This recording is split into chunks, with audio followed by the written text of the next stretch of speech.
Well. What's good? Oh, gosh. Right. I don't know if... let me record on here. Right. If you are in this stream, could you just, let me know? I haven't done this for ages, man. This takes me back to pre-season. Oh, gosh. So if you are actually watching, just say something, please, in the comments that you can hear me. Hey, yo, okay. We're live. Oh my God, thank you guys for saying something. I actually thought there was no one there. And I was like, this is a madness. You can hear me all good? Lovely stuff. Oh, God. Welcome, everyone. So, let me get the article up over here. Because this is a madness. This is just one of the best articles I've ever read, man. And it's made me very emotional. So let me just share that I'm live on Twitter. I might be stepping on some people's toes, but I have a podcast to record, so... Martin Tyler voice. And it's live.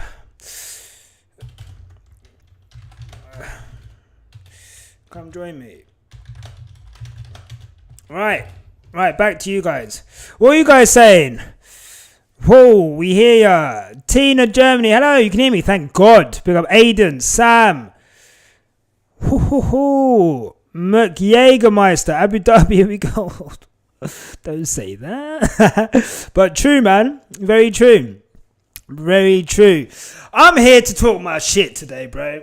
I'm not gonna lie. I'm here to talk my shit. Because things need to be said. Okay? I think things need to be said. And I'm gonna say it. Just a fair warning. My computer's going through it at the moment. Me and my computer are not getting along.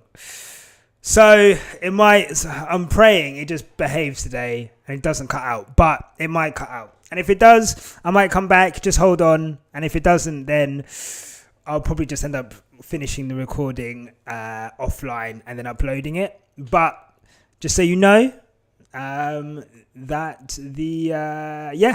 just giving you that fair warning. But how did you guys find the article? What are you guys saying? Did you enjoy it? Were you fans? Like the pictures? You can't find a link for the interview. Should I put it on here? Hold on. Let me put it in the chat. I don't know if you can put stuff in the chat, but there's a link. Don't be scared to read it. I think that's another thing as well. I saw Spanners I'm not going to read it because of Abu Dhabi. Bruv, Abu Dhabi is not even... I don't think it's even most of the article, to be honest. Most of the article is not about Abu Dhabi, which is great.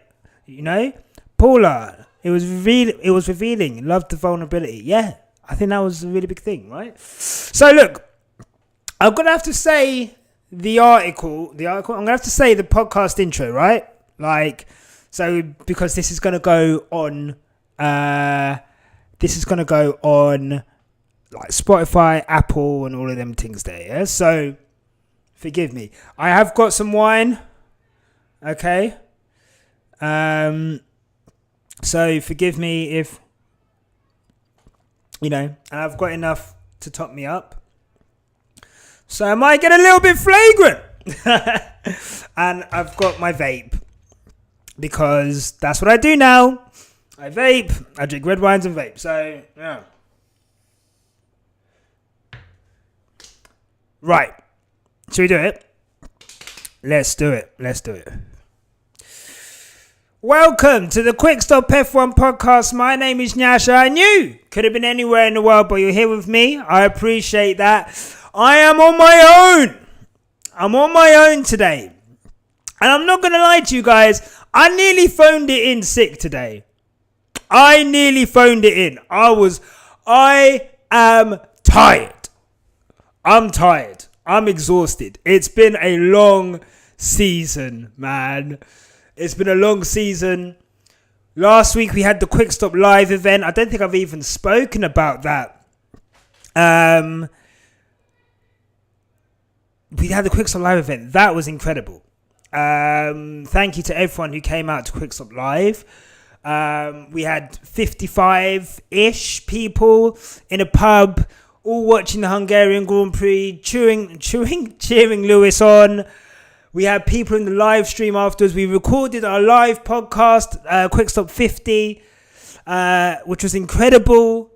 And it just felt really humbling. You know, you have an idea for something and, you know, I never in any world or realm thought that Quick Stop would ever get big enough that people would be coming to live shows, people would be coming online, watching us online, that we would do a live podcast. It was incredible. So, oh man, I'm so grateful for everyone who turned up for that, everyone who supported, everyone who shared the event, everyone who left nice messages.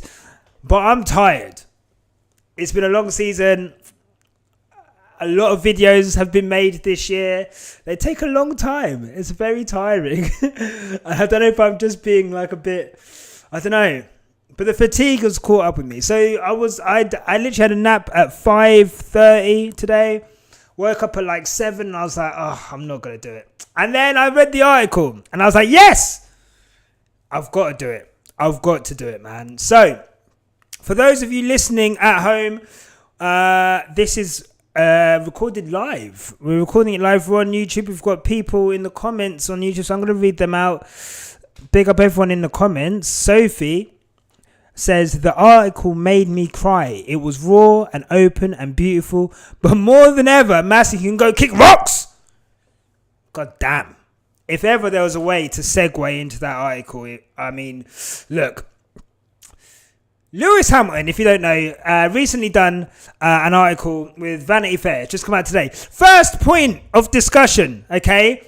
Some of you other content creators need to realise, I don't think you can even spell Vanity Fair, okay? Only the top of the top get to be interviewed by Vanity Fair, okay? If you don't know, yeah, Quick Stop F1, we were in Vanity Fair at the beginning of the season. It's no big deal. It's no big deal, okay? So when you guys want to throw shade at us, when you guys want to say stuff about us, just remember, okay, I don't even know if you can spell Vanity Fair. Only the top of the top get to be interviewed in Vanity Fair. The fact that we've been in Vanity Fair and Lewis has been in Vanity Fair means we've basically met each other. Basically. We've basically met each other now. We're at the upper echelon and he's come up to us and be like, oh, you guys are in Vanity Fair? Yeah, you two are. And that's fine, okay? That was a joke. But super cool article in Vanity Fair. And there's some things I want to talk about. Sleeping Juliet says 1 degree of separation. Yeah. There's literally, that's it. What is a degree of separation between us and Lewis Hamilton? One magazine article. One magazine establishment. One of the best. So if you don't know, Lewis Hamilton today for the September issue of Vanity Fair is the cover star.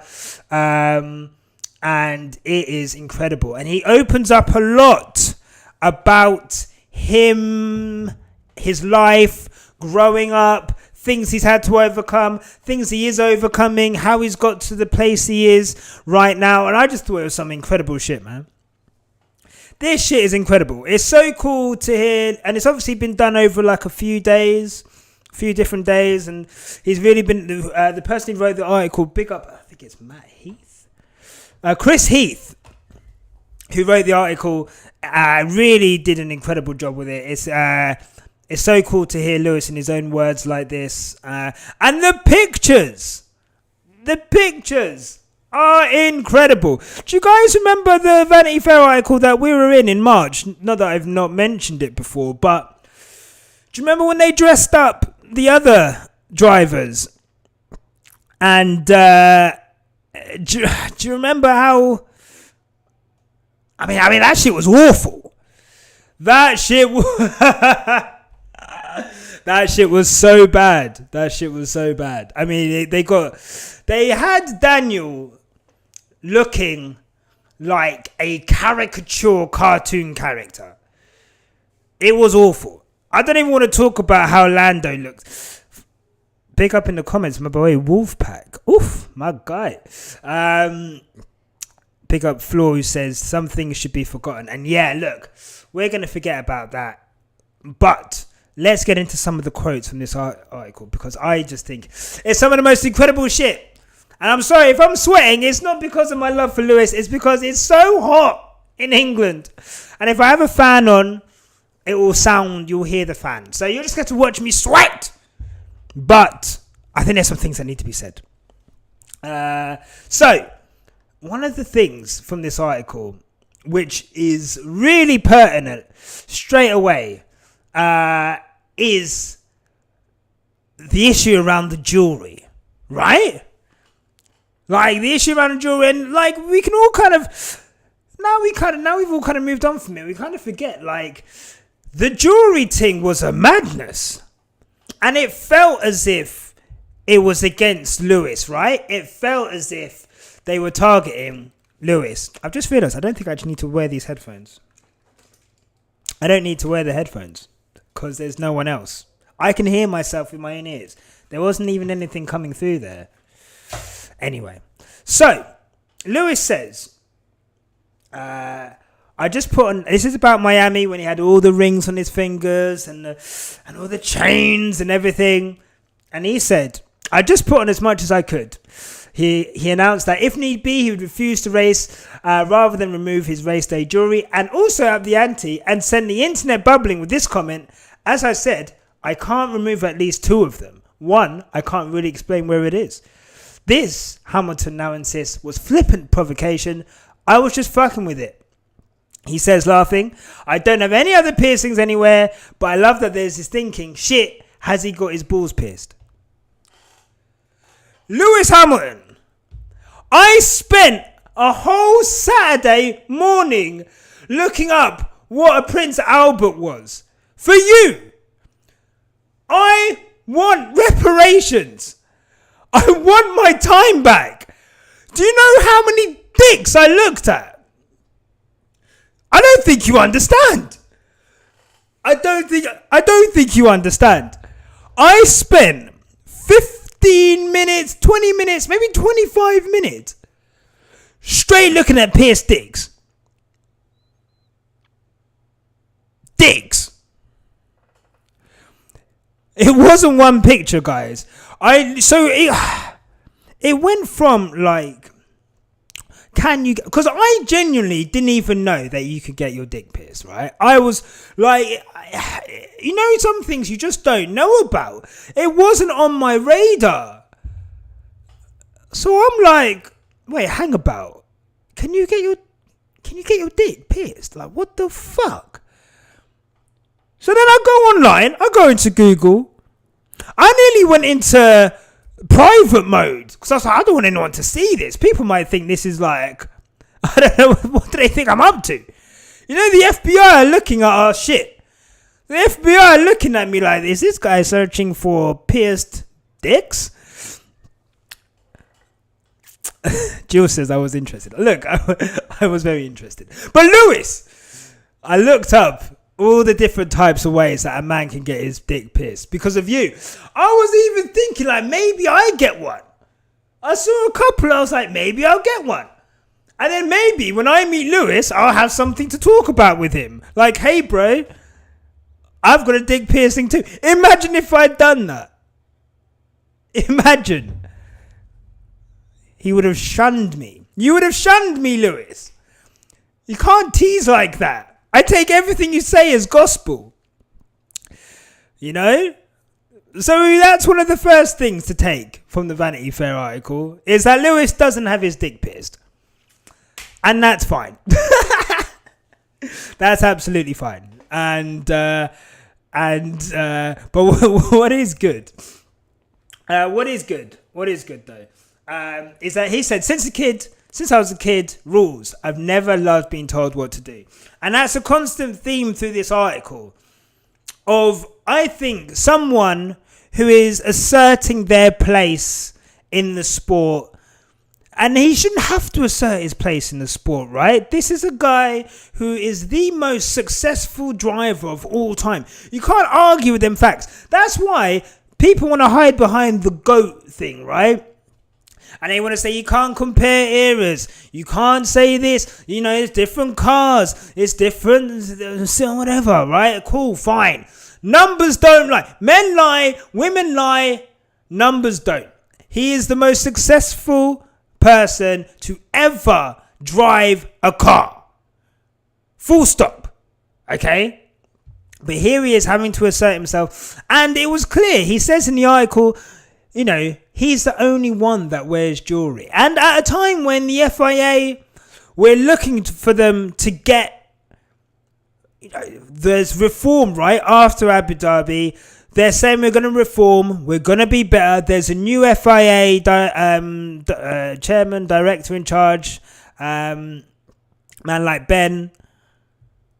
And it's him trying to assert his power in the most frivolous way against the only black driver on the grid, the most successful driver on the grid. And it's almost like saying, okay, you want to drive, you know, your fans want to drag our sport through the mud for Abu Dhabi. You want to make all this hoopla. You don't want to talk to us all winter. Okay, we're going to show you.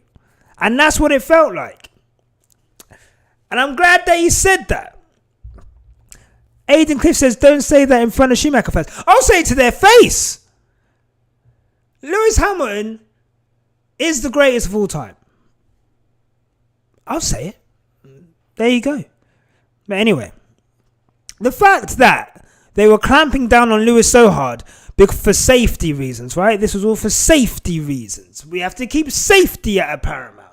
We can't have drivers having jewelry on in case they get burnt. But then, people are like, oh, actually, I would like my wedding ring. Okay, fine, you can have your wedding ring. Hang about. Unless I'm mistaken. And look, sometimes I can be mistaken. Okay? You know what? I'm not right all of the time. I'll accept that. But the spirit of wife cannot protect you from burns. Okay? I'm not married. But I know, no matter how much I love my wife, no matter how much love is embedded in my wedding ring, that shit's not going to save me from burning. So how is it safety to allow a wedding ring, but you can't have a nose piercing or a dick piercing? Okay? I'm just saying. At what point does the spirit of wife save you? And why is it allowed? And again, this goes to the whole thing of the FIA. You're making up shit on the spot. You're zigzagging from one way to the other. Talk to me straight. Don't talk around the corners. Someone in the chat just said when Roman was in the accident, the man had a watch on. Roman was timing himself getting out of the car with a Richard Mille. And you want to tell me a man can't have a nose piercing or a dick piercing? I'm not having it. Guys, I'm not having it.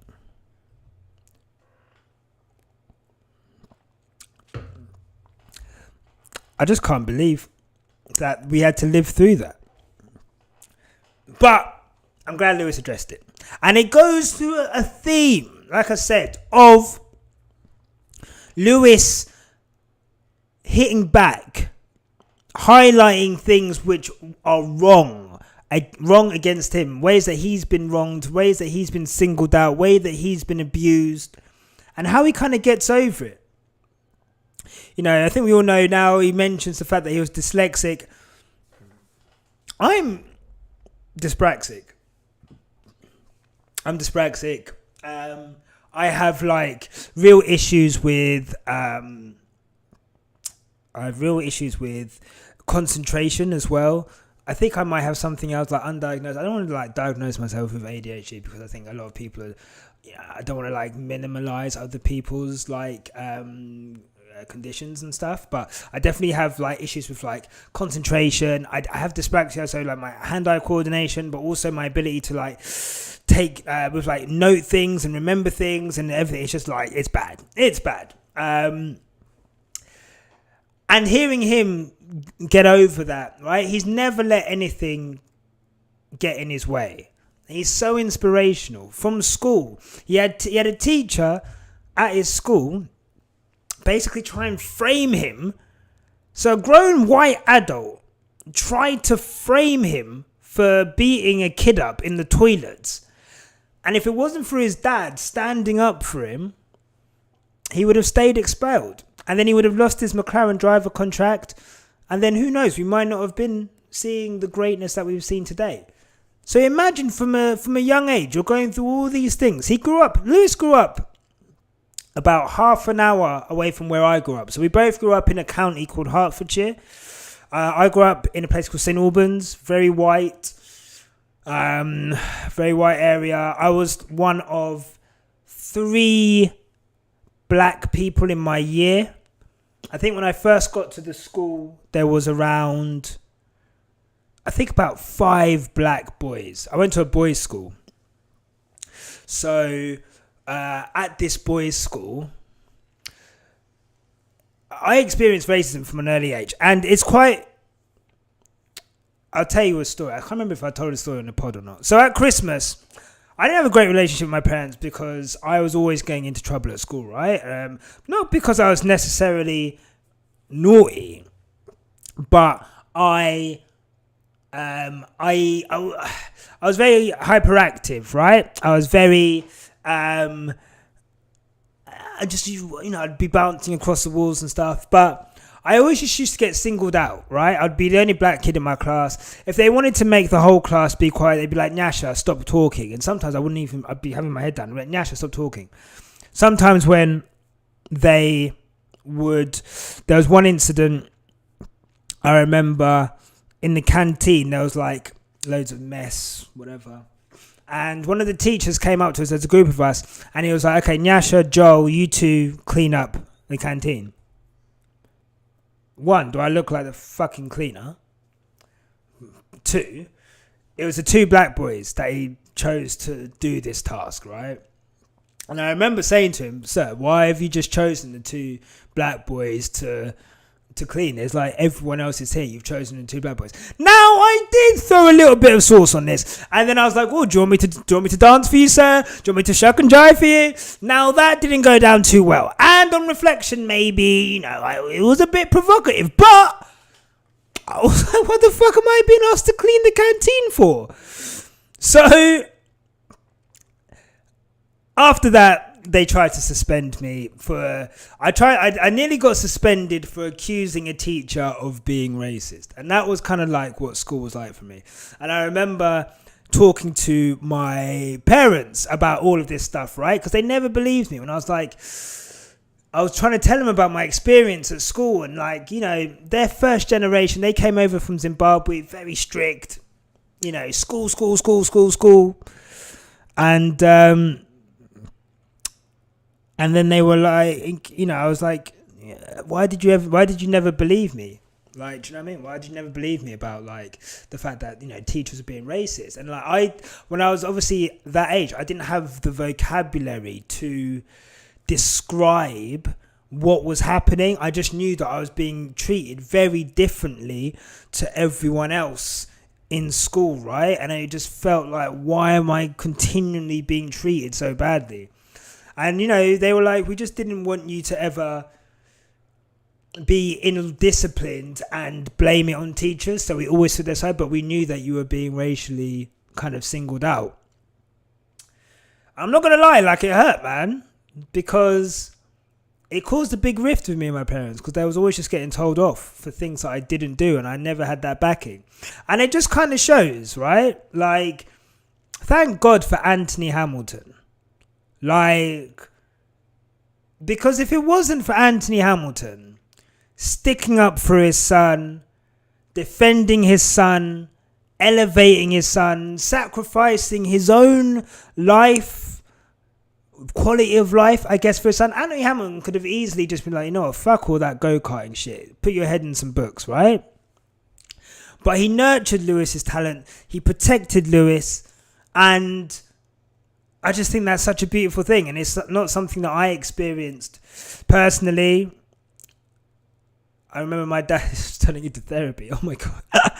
But look, just as a personal thing, my dad never came to see me play football, right? My parents never came to see me play football or anything like that. And not that I was any good at it, but, you always used to see the parents on the side and, my parents were never there. So it's cool that Lewis had that, right? And it's incredible that he had that. And if we didn't have that, we wouldn't have seen Lewis today. Which kind of brings me, unfortunately, on to Abu Dhabi. And look, I haven't spoken about it for a while. Actually, before we go into that, can you guys like this video if you're watching, please? Give us some likes. If you're sharing it on Twitter, thank you. Let people know that you're in here. Let's have some wine, okay? Let's have some vape. Abu Dhabi. So before I get into that, Lewis talks about, I think, and one of the things that's interesting is they mention in his autobiography in My Story, and I remember reading this, and he says, in the article, they quote him and saying, "For me, race is not an issue at all. This," he now says, "was the stance he was encouraged to take. Those early years, we were just always trying to fit in. My dad's just, don't talk about that, just blend in." And that's a real thing. It's such a real thing. And I think people don't realise, like, why do I love Lewis Hamilton so much, right? Because I see so many parallels with my own life that I've had to go through. And I'm not saying, look, I've achieved anything on the level that Lewis Hamilton has achieved, right? Of course not.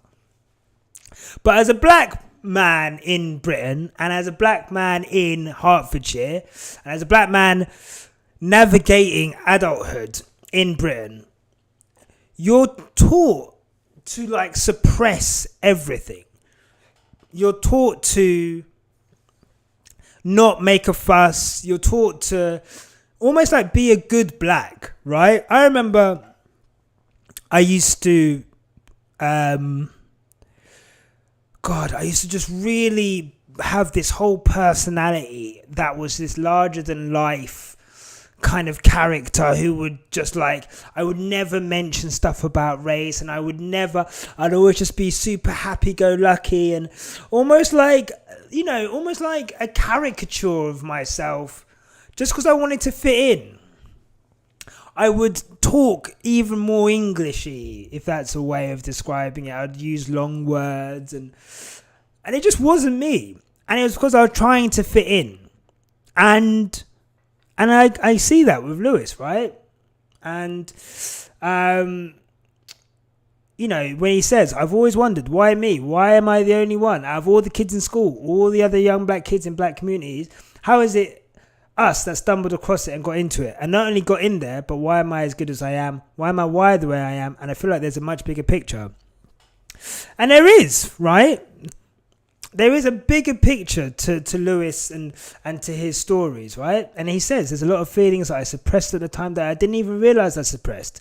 Emotions and feelings I had when I was younger, it all came up. He got called the N-word. He got assaulted in Newcastle when he was 11 or 12. It's crazy. The amount of hate that black people get navigating this world. And it doesn't matter how successful you get, doesn't matter who you are, doesn't matter where you are, people are going to hate you for the colour of your skin. That shit's disgusting. But one of the amazing things that kind of come out of this article is him talking about Abu Dhabi. and seeing, we saw the images of him in the car, just kind of shaking his head, just like not really believing what was going on with that. And he says, you start to see things unfold. My worst fears came alive. I was like, there's no way that they're going to cheat me out of this. There's no way that won't happen. Surely not. And they did. And they really did. And he knew something wasn't right. But what was really good, and that's something that I took away from that. There's someone in the chat who's trolling. Hi, King Misogyny. Oh, look at you trolling on your mum's internet. How cute. One of the cool things about Abu Dhabi was when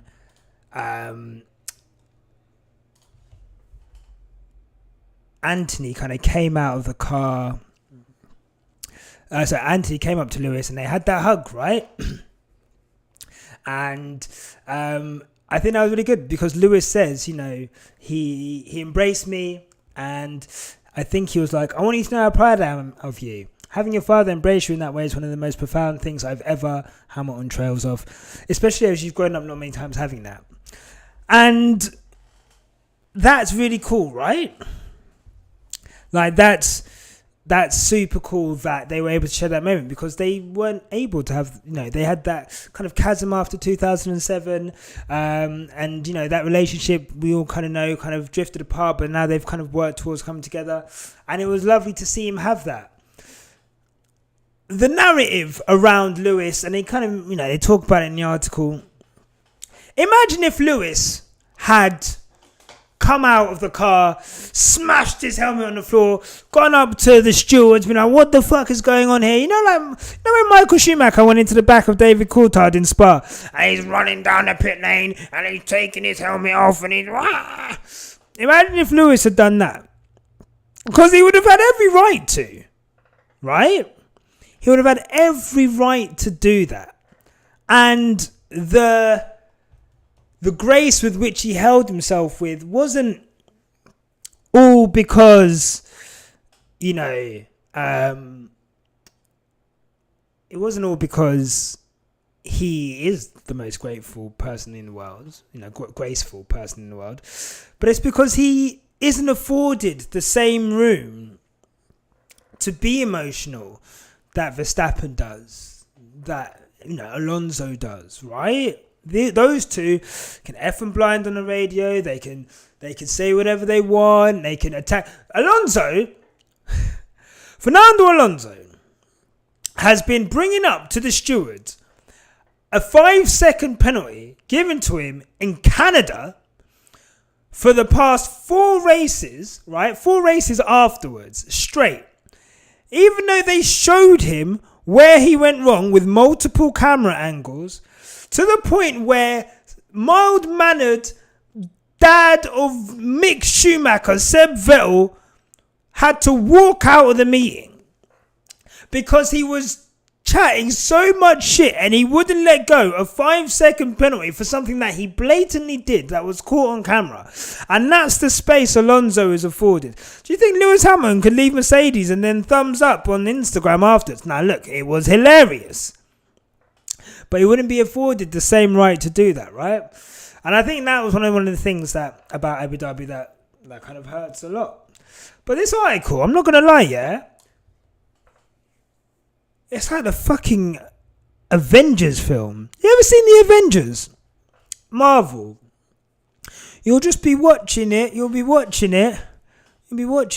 then all of a sudden, like, oh shit, there's Black Panther. Oh shit, it's Doctor Strange. Like, man, are just popping out of nowhere. That's what this article is like. And you'll just be reading it, bruv. And then all of a sudden, it's like Hamilton's close friend, Melody Hobson, was also in Abu Dhabi that day. Like, oh my God. Hobson is a hugely successful business leader, the current chairwoman of Starbucks, and soon to be part owner of the Denver Broncos. Like, it's fucking crazy. Like, his fucking mates are incredible. Also engaged to George Lucas, casual. But one of the great things about it was that they say that they invited him out for Christmas to come and chill with them at Christmas, and I think during that time, you know, he must have been pondering it, and she said to him, you know, look, things, they said decisions. Hold on, here we go. Hold on, my bad. I should have had this up. I kept telling him things like, we make no decisions in times of great anguish or pain. You just have to sit with this, and it's going to be hard and uncomfortable, but there's nothing to be done at this moment, so do nothing. And I think that was really poignant. Because I think there's some people that would have liked Lewis to have gone. There are some people that would have loved for Lewis to walk off after Abu Dhabi. Do you know why? Because they think that he's a quitter. They think that Lewis would have gone off. You know what? When someone loses, you know, when someone, like, you're playing outside with someone, you know, when you were kids, and you beat them or whatever, and then they fucking grab their ball and walk off. They say, fine, no one's playing. That's what they expected Lewis Hamilton to do. But our guy is stronger than that. He came back. He shrugged that shit off. And then he came back. Someone made a really good point. Paula Rogo. And yes, it was a black woman giving him guidance at that point. And I think, again, we're seeing a theme here. Lewis having that, which he's not always had, right? But he's managed to cultivate for himself this space where he can have this support. You know, we see him with Spins and all of his other friends, and the fact that he had Paula reach out to him. Not Paula. Paula's on here. The fact that he had Melody reach out to him as well. Open up her home at Christmas. His dad being back in his life again. Not being back in his life, but them kind of rekindling that relationship. That's dope. And it's incredible that he had that, because it doesn't matter how successful you are, right? He must have felt so low in that point. And I'm so happy that he came back. And you know what? It's crazy, right? The beginning of the season, all of the stuff with the jewelry, all of the stuff, you know. But then you've got the car. Do you remember last year? Let me have some wine. By the way, are you guys enjoying this, or am I just rambling? By the way, just let me know in the comments if this is something. And again, if you guys are listening at home, hello. If you're watching on YouTube, give this a like. If you can get up to 100 likes on this, that would be awesome. Thank you. It does help. But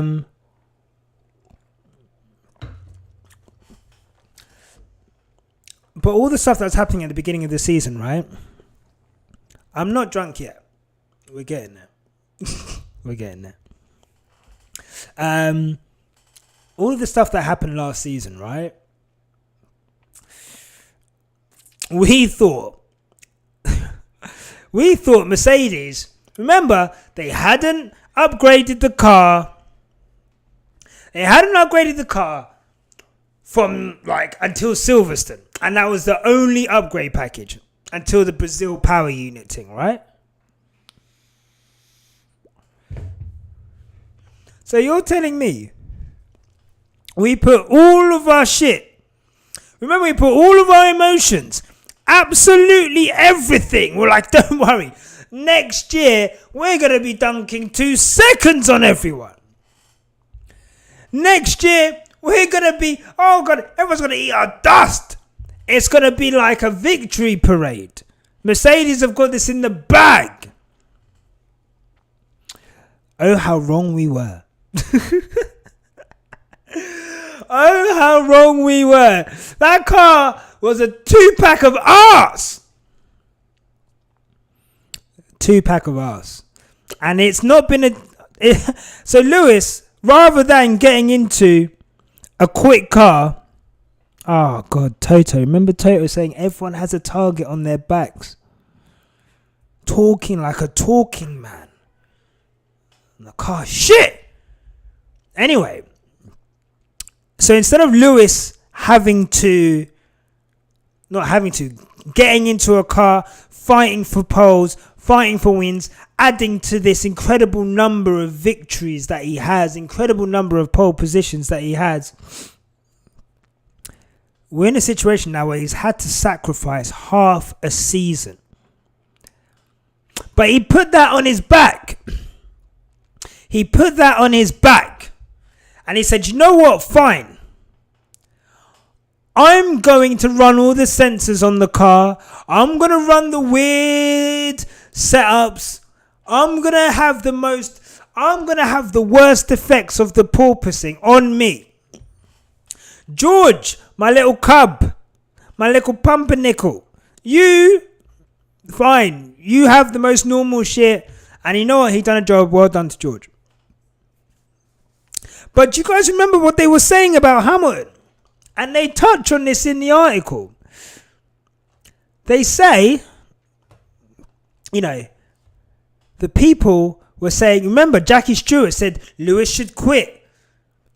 We had pundits saying, George is dusting Lewis. Lewis isn't even up to it. If George is beating him, maybe Lewis should consider quitting right now. The disrespect on this guy's name. We're watching TV. We've got people paid hundreds of thousands of pounds to report on this sport.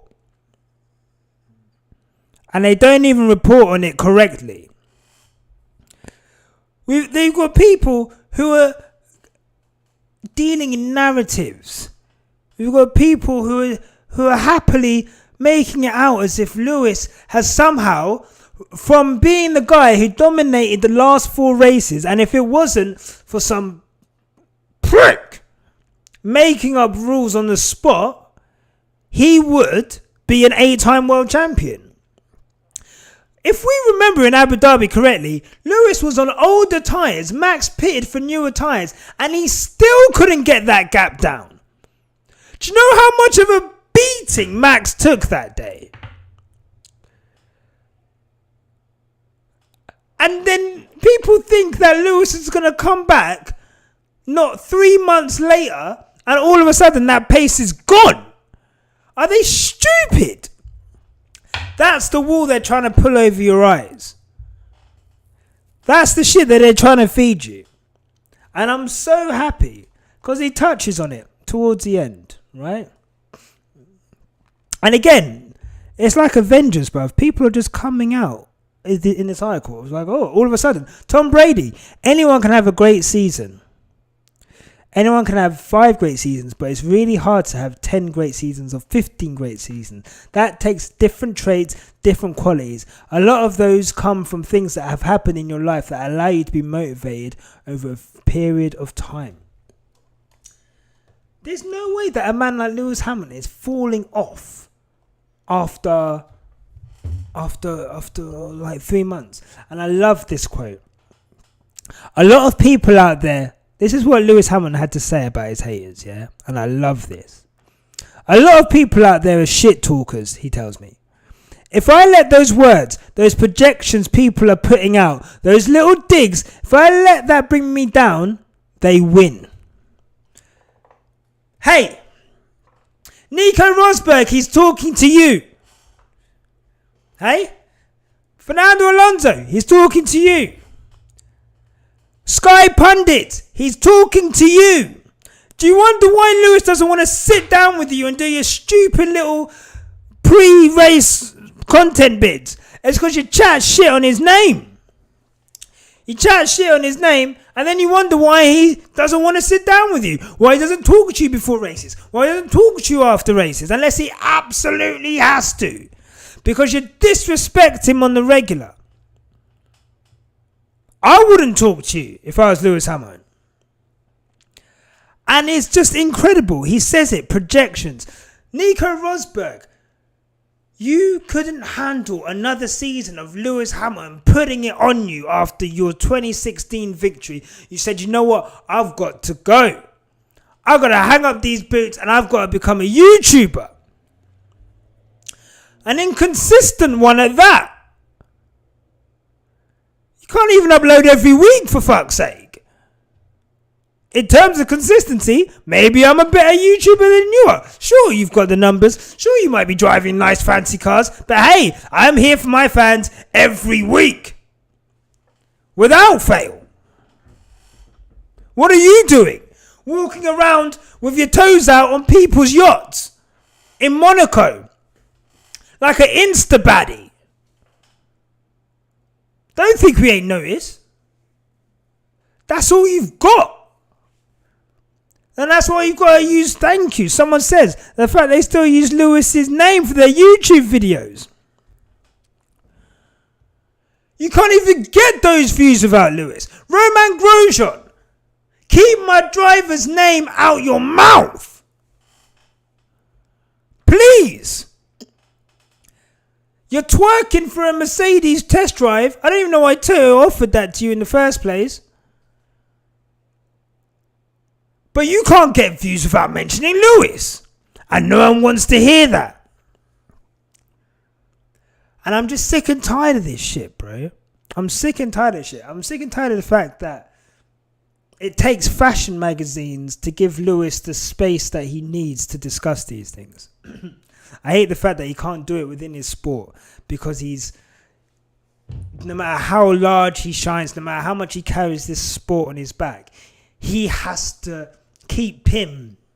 He can't show his true emotions within the sport. The sport aren't smart enough to think, hang about, this guy is carrying our sport on his back. Let's give him the freedom to be himself as much as possible. You know what? Let's let him wear the jewelry. You know what? Let's investigate the guy that put a car on his head. Let's investigate the guy that ran him wide in Brazil to the point where they might as well have been in fucking Ecuador. Let's investigate the guy that brake tested him and give him an appropriate punishment instead of investigating it after the race and then giving him a 10-second penalty which didn't even affect his position.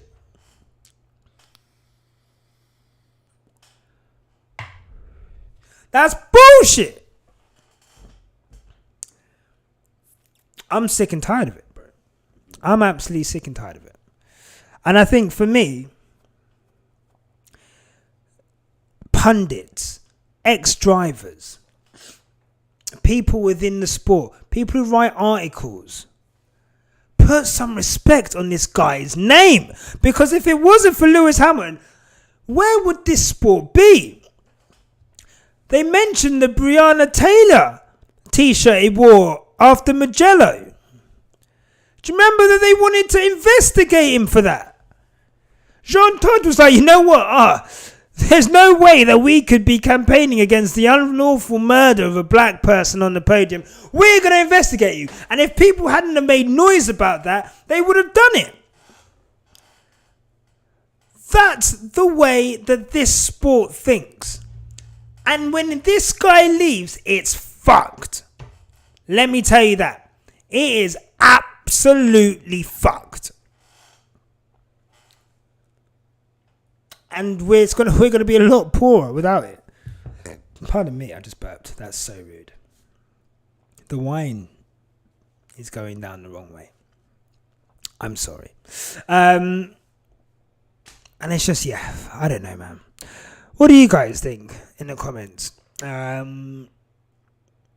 I just want some respect on this guy's name. I love Lewis Hamilton. To go through what Lewis Hamilton continually goes through, right? And still be this like incredible source of light for all of us, right? This incredible source of inspiration, this incredible source. He is the source of the source. Because look how everyone else in that paddock is copying him. When it comes to like human rights, when it comes to speaking up, using their platform, these niggas are silent as shit. Quiet as a mouse. But when it comes to copying his shit, when it comes to copying his homework, look at Daniel Ricciardo, bro. This guy don't watch the news. This guy don't read newspapers. This guy's just there by a pool practicing his face all day.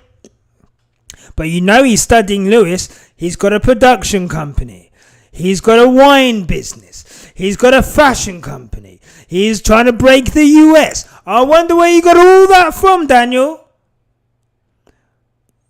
I wonder where you got all that from. Charles, you want to start a fashion brand? We saw that in Drive to Survive season 2. You want to start a fashion brand? Where did you get that from? You want to be at fashion shows? Where did you get that from? He is the prototype for all of these younger guys, and they don't even respect him. They don't even respect him. And this sport is going to be so poor for him when he goes. Paula says, this is a good point. Choosing to work with Vanity Fair was strategic. Not only is it a fashion magazine, but it's also an American magazine. The media on that side of the world tends to face race more aggressively. Damn right. Imagine if he tried to have this in the Daily Mail, or in the Sun, or in the Star, or in the Express, Telegraph. The Telegraph, where Lando Norris does columns every week. Most Tory piece of shit rag in the world. Our drivers are different. My guy is not your guy. Respect him. Like Mourinho said, respect. Respect. Please. It's just fucking incredible. It's just incredible. Man, I'm going to end on a positive note. Lewis Hamilton, man. Like, thank you. Without Lewis, there's no quick stop F1. Let's just get that shit straight. And you know what? I see a lot of pandering to Lewis off the back of this article, right? I see a lot of pandering. Lewis, you know, it's almost like the same shit Lewis got after Abu Dhabi. When he was, they were like, oh my God, I've never seen grace like this. Lewis Hamilton, I've got a newfound respect for Lewis Hamilton. He's just so graceful. I just can't imagine what he's going through. How graceful is this guy? Wow, so much respect. Fuck you, man. Fuck you and your respect for someone who's gone through the worst sporting tragedy in modern times, and you have a newfound level of respect for him only when he goes through the worst shit. Now you respect him, but not when he's won 103 races, over 100 poles. But it's now you want to respect him. Damn right, Michelle. These are the same guys that would defend Massey. These are the same guys that, I have to be objective. Fuck objectivity. We could all see what happened. And if it wasn't for people, it wasn't even us. I'm not even going to take credit. Like, I did my part. Tandy did her part. We all did our part. But there were people who were going hard every fucking day. Every day, people were going hard. We kept it up.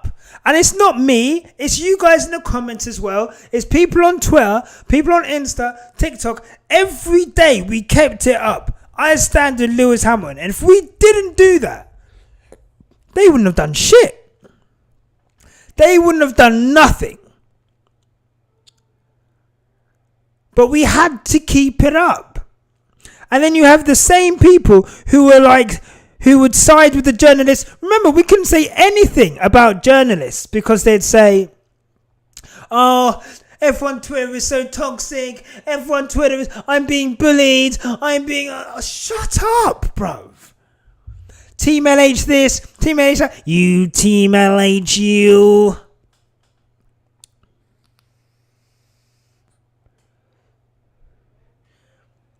They accused us of bullying. They accused us of aggression. All the things that they say about black people when we try and stick up for ourselves. When we... Nick Knowles. Pick up Nick Knowles. Bruv, I'm not even going to lie. Nick Knowles, that was a turning point. Because it was a prominent white man saying, what the fuck is going on here? When it was just us lot. And obviously Team LH is full of different races and, whatever. Of course. But when it was just the fans saying stuff. They could dismiss that as angry Hamilton fans. That's what black people do, right? They get aggressive. They bully people. They make people feel uncomfortable. They're loud. But once Nick Knowles stepped in, that's when they said, you know what? Actually, we've got to listen to these guys now. We've got to listen. Okay, we'll do the report. Do you remember there was one journalist? I'm not even going to name names. But there was one journalist who said, oh, guys, don't you know that the FIA are closed for Christmas? Actually, it was a really tough season. So, why would you guys expect anything to happen now? Don't feed me bullshit. Don't piss on my shoes and tell me it's raining. Okay? And that's what they were doing all winter. The Sky pundits, the journalists, they were trying to give. We don't know all the facts yet. We can't. They refused to report on it. And then when we told them, hey, something's going on, something's happened here, that's when they were like, you know what? Maybe something's. No, actually, no, they ignored that. And then Nick Knowles said something. And then when we would call them out on it, they'd say, hey, I reported on it here. And they'd show us like their race report from the 12th. Okay, what have you done since then? Karun saying that there was private conversations happening. Where? Pinkham jumping to Max's defense. Oh my God, let's not even talk about that. Like, it was honestly the biggest period of gaslighting that we've ever seen, right? And we just had to eat that. Thank fuck Nick Knowles came in, and then from there they started to take it serious. Anyway, I digress.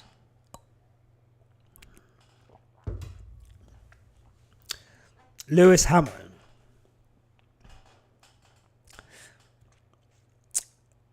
I'm so happy that he recognises the support that he has. He mentions in the article how much the support meant to him. And it wasn't, we did it because there was an injustice, but we did it because he gives so much to us, right? He's given so much to us on the track, off the track. It was nothing for us to give it back and to support him and to have his back in that moment. And I'm really proud that we did. And as long as this guy is in the sport, it's going to be a great place for us to be in. And I guess once he goes, we'll see. But this article, as lovely as it is it's mad that he's had to go through all of that. And it's mad that the standards that Lewis is upheld to in the media differ completely to the standards that someone like Max is held to. Differ to the standards that someone like Charles is held to, right? But we know the truth. Us in this chat here, we know the truth. Us on Twitter, Instagram, TikTok, whatever, Team LH, we know the fucking truth. Is that this is the greatest driver of all time. And we are truly blessed to be in this period now. We are living through history, guys. These magazine shoots, these pictures in like 50 years' time. Our kids, our grandkids, little nieces, nephews, they're going to be like into F1. They'll be like, do you remember Lewis Hamilton? And you'll be like, come and sit on my knee. Let me tell you about Lewis Hamilton. And we'll be able to tell them all these incredible memories. The 2008 championship win, winning Silverstone on 3 tyres, Turkey, for all the kids out there, Abu Dhabi. Remembering all the times we were on Twitter and he used to turn up to the races and be like, did he really turn up to the races dressed like that? Yeah, he did. And every Thursday we would like be looking forward to whatever he'd be wearing, and we'd all share it, and we'd all share it. It would be like the best thing ever. We'll be able to tell people about the times when he got racially abused by Nelson Piquet, who is the father-in-law to the guy that he's currently racing, and how everyone fucking ignored it until we made some noise about it. And then someone tweeted, oh, imagine if Lewis just tweeted, like, who the fuck is Nelson Piquet? Then he said, imagine. We were there for that. It seems so small now, but this is the shit. People lived through Muhammad Ali. People lived through, you know, sporting icons of the past, right? And this is ours. This is our moment that we're living through. And maybe we won't fully process it until it's over, right? Maybe we're all kind of taking it for granted right now. So what I'm going to say is, let's fucking appreciate this guy whilst he's here, man. Let's appreciate this guy whilst he's here, because there's no one like him. And there'll be no one like him after this, right? He is one of one, unique. Unique! Big up Beyonce. And I just want us to appreciate him as much as possible. So I guess that's why, you know, you've got a random guy in his house talking on his own into a microphone, just telling the world how much he loves him. Because I do, man.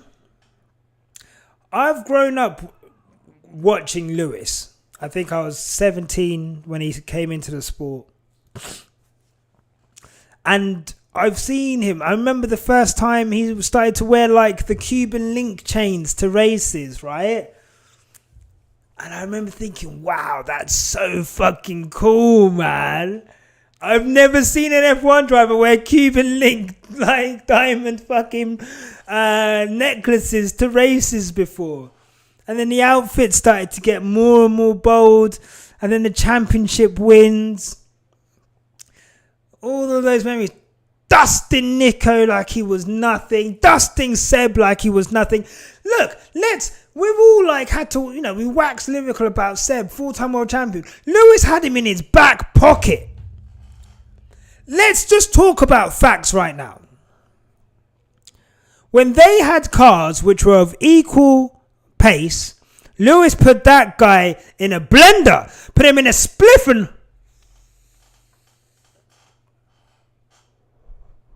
smoke that nigga.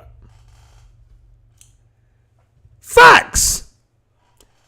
Facts only. That is excellence. Black excellence. And I'm so proud. I'm so proud to have lived through it. And I'm so proud to have shared it with you guys. Right? Like, we're truly living through history again. And all those memories you have of Lewis, all of those good things that he brings to you, all of the lovely like memories that you have of him, keep them. Cherish them. Share them. And be unapologetic in your love for him. Don't let anyone try and bring you down because you support the greatest driver of all time. You can't shame me for supporting the greatest driver of all time. You can't shame me. There's people who comment on I saw one comment that was like, you only support Lewis because he's black. If Lewis was white, you wouldn't support him.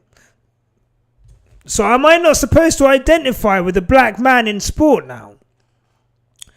People want you to deny your blackness because it makes them uncomfortable. Let me tell you, if my blackness makes you uncomfortable, look at yourself, brother or sister.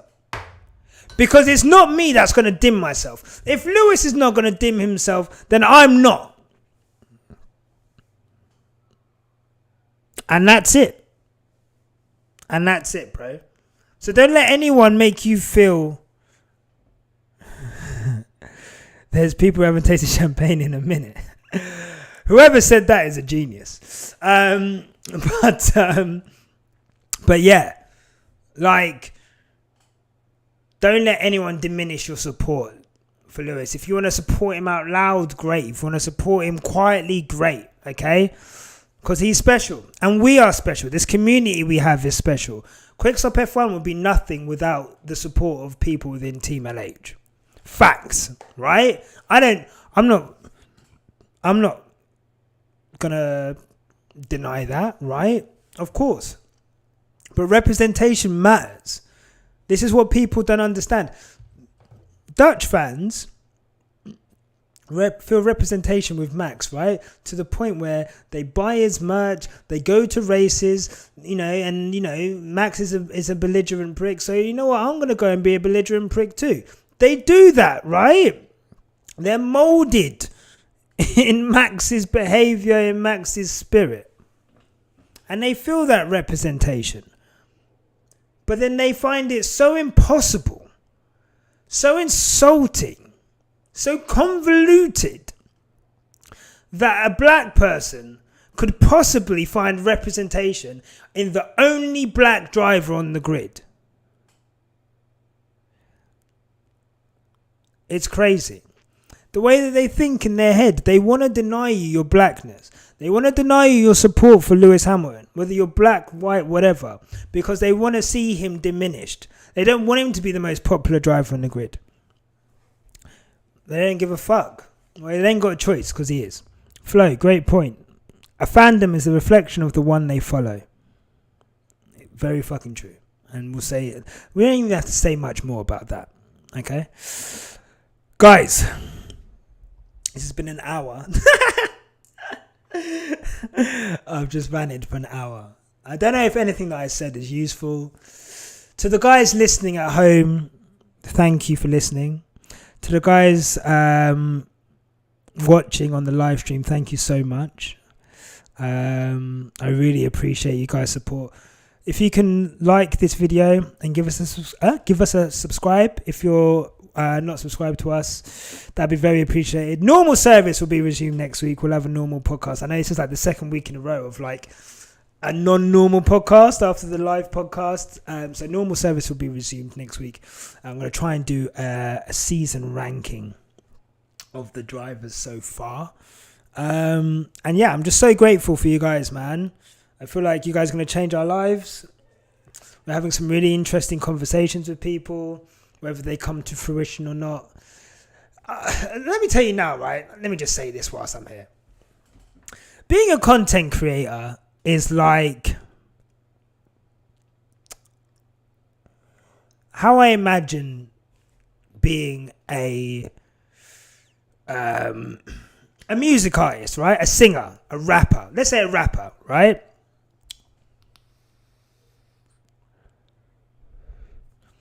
And rappers, right? What you do, you start off on your own. You start off in your own small community, and you build up. Everyone's asking to watch a race together. Okay, we'll let's put something in a diary for that for sure. Which race? Let me know.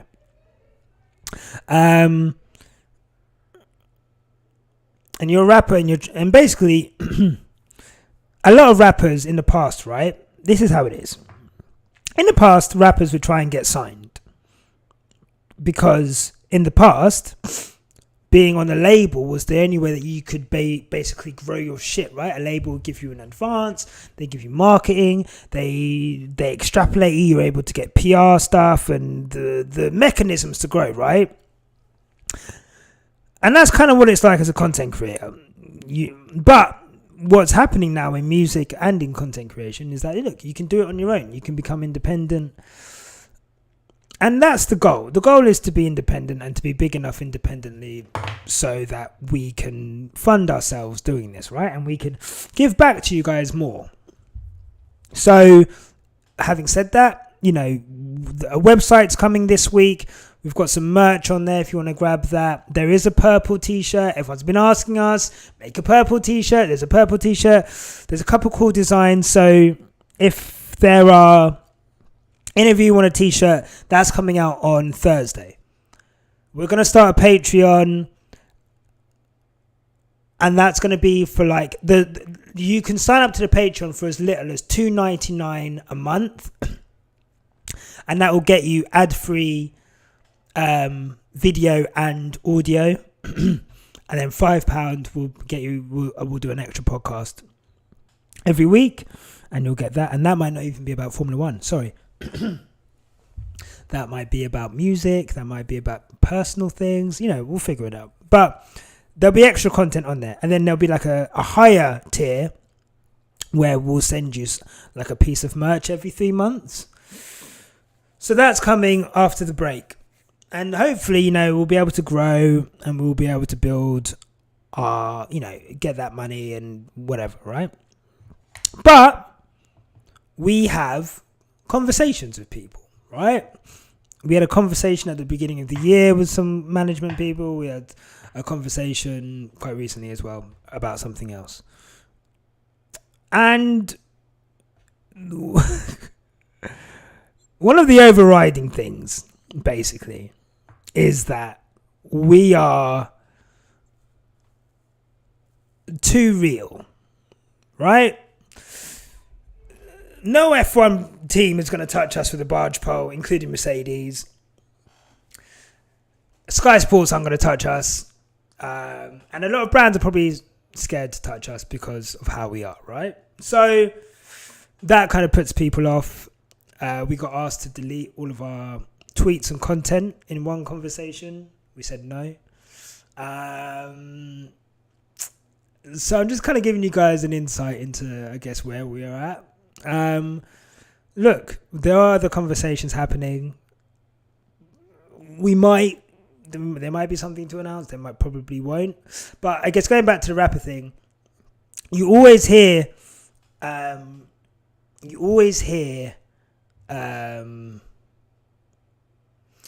music artists, right, talk about, I nearly got, let's talk about Kanye West, right? Kanye West in last call was like, I nearly got signed to this person, but then that fell through, and he got signed to this person, that fell through. And that's kind of like what it's like with content creation, right? Ask any content creator. People come around, they try not, they offer you things and whatever. And so just know, until someone actually puts something on the table, we're always going to be the way we are. We're not going to dilute anything. I wouldn't take any deal that meant I had to dilute myself. I'm not going to delete content. I'm not going to stop talking about the sport the way it is. I'm not going to stop telling trolls to fuck off and leave us alone. We're going to be the way we are. To some people, that looks like career suicide. I think it only takes one person, right? It takes one person to believe in you and to say, you know what, I like what you're doing. I'm going to work with you. And I'm happy to wait out for that one person whilst we make content as our own authentic selves. I think if we were any different, we wouldn't be as big as we are now, right? If we pandered to things, if we didn't say how we really felt about things, we wouldn't be as big as we are now. So you can't I don't even know why I'm talking about this, but I guess if you're ever thinking about creating content, right? A lot of people will tell you to dumb your shit down. A lot of people will tell you that you have to act a certain way. And you know what? That is good advice. It is good advice. I'm not denying that it's good advice, right? But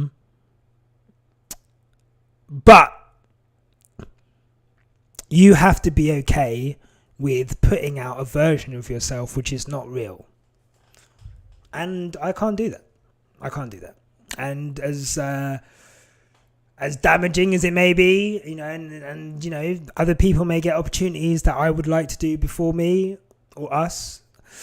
At the end of the day, we just sold out a 50-person venue in 36 hours. There's no other podcast doing that. I don't give a fuck. Okay? No one's doing that. No one's doing it like us. And the reason we're able to do that is because of you guys and the support you give us. So I'm so grateful for everything that you say. And look, 11 Ocean says you'd be 10 times bigger than you are, to be honest, but you'd be diluting it and have watch followers. Look, look at big followers, right? Whenever they try and say something bad about anyone, Vettel, Verstappen, Alonso, whatever, their listeners sending them emails, sending them comments. Why are you saying this? Why are you saying that? You're being biased.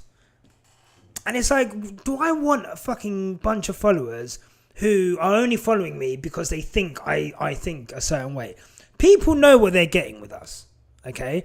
And let me tell you right now, we made it cool to be biased. Before us, people were just being pound shop Sky Sports pundits.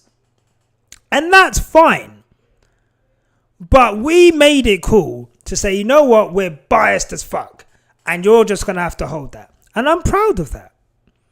I'm very proud of that. And I'm proud of the fan base that we have. And I don't want to say fan base because I'm proud of the listenership we have and the viewership we have. We're a family. I appreciate you guys so much. You're listening to me ramble for an hour and 15 minutes. So I'm going to leave it there because I am drenched in sweat. But I just want to say thank you to you guys. I'm eternally grateful for the space that you give us to be able to create the way that we want to create. I promise that we'll always, no matter what happens, we'll always think about you guys and the products that you're getting, and we'll never dilute ourselves for money. We won't. And I think we're going to have some really exciting things to announce this year, even if it's just the fact that we're growing as an independent fan base, so independent podcast. So watch out. Thursday, the website is going live, the merch is going live. After the summer break, the Patreon is going live with 3 tiers. So if you just want the cheapest tier, simply to get no adverts on audio or YouTube, that's fine. If you want to go higher to get the extra podcast, that's fine. If you want to go to the top one, which is going to be like £15 a month, but with that, every 3 months we will send you a piece of merch that only that tier will get. That whatever we send you will not be available on the Quickstop website. So, and look, that's just for all affordability. Whatever you can afford, then that's great. And if you want to support, that's fine. And I need to set up the channel so we can. I think donations are on here, but I haven't sorted out stickers, so I need to sort out stickers. So that's what the summer break is going to be about. I'm going to be working behind the scenes, getting the infrastructure in place for us to kind of take the next level on the monetary kind of side of things. And but I just want you to know that there's no pressure. If you don't want to support, if you don't want to support, that's fine. If you can't afford to support, that's also fine. Like I love absolutely every single last one of you. And Solo P1, I'll hit you up, don't worry. All support is appreciated, and I don't want people to feel that if we're going monetary that you'll never be missing F1 content from us. I think the second podcast is going to be non-F1 related content, because I don't want anyone to miss F1 analysis from us. But anyway, I have gone on for a while, so I'm going to go. Guys, if you've enjoyed this podcast, make sure you're liking and subscribing. Make sure you're giving us a 5-star review on Apple. Make sure you're giving us a 5-star review on Spotify. Tell everyone you know about this podcast. Word of mouth is the best form of advertising. Everyone in the comments right now, I'll put a poll up on Twitter and we'll decide between Turkey 2020 and Brazil 2021 to rewatch. Let me know what you think about the stuff that I've said. Thank you so much, guys. I love you so much. This has been the Quickstop F1 podcast. And remember, no matter what happens, keep it on the black stuff. I'll see you next week. Take care.